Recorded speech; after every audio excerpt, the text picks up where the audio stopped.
Okay, let's dive right into this. We all know that stereotype, right? The brilliant but totally chaotic startup founder. They've got this world-changing vision, but their day-to-day is just a whirlwind of scattered focus and putting out fires.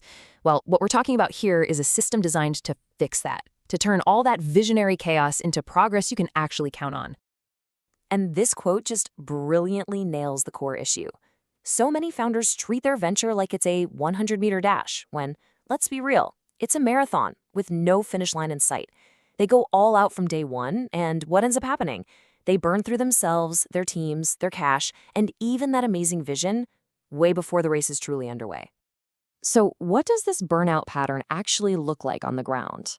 Well, it all starts with a scattered focus, trying to do literally everything at once. And that, of course, leads to reactive, short-term decisions instead of smart, strategic moves. And the results? Well, it's inevitable. Missed milestones and a ton of wasted time and money. This slide just perfectly captures that gap between what we expect and what actually happens. Over on the left, you've got the dream, right? That smooth upward curve of progress that investors love to see. But on the right, that's the much more common reality.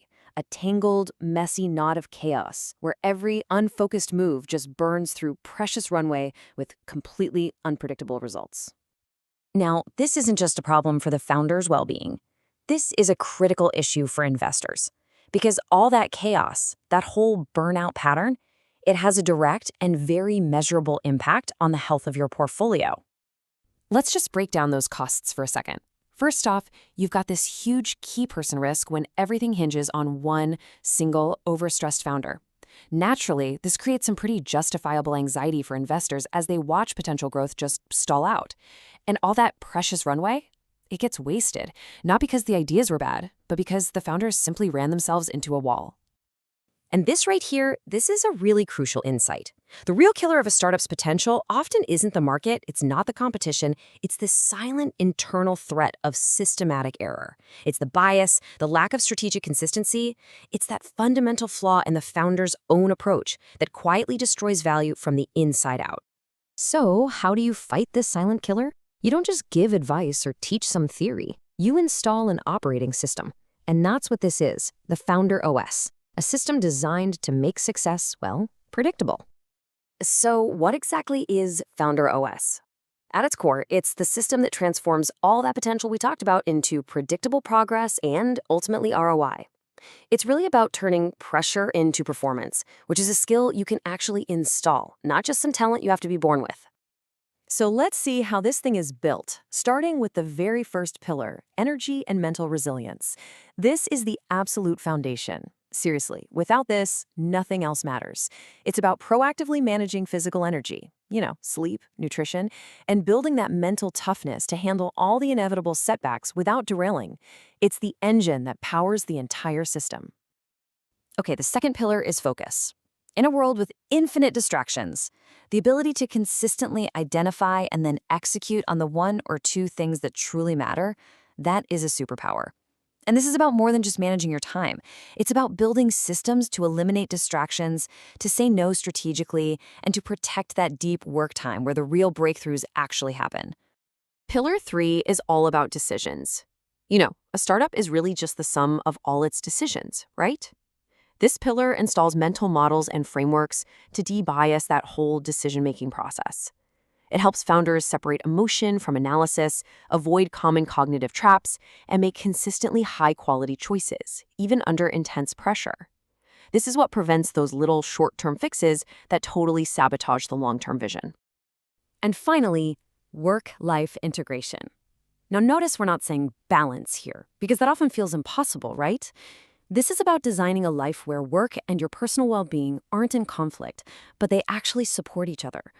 It's about embedding sustainable habits and rituals that prevent burnout, making sure the founder can stay in the game long enough to actually win, instead of just looking for the fastest way out. Okay, so we've covered the what and the why, but how does a system like this actually get installed? Let's take a look at the practical process of moving a founder from that state of chaos to one of consistency. Getting this started is actually really straightforward. It all begins with a quick fit call just to make sure we're aligned on the goals.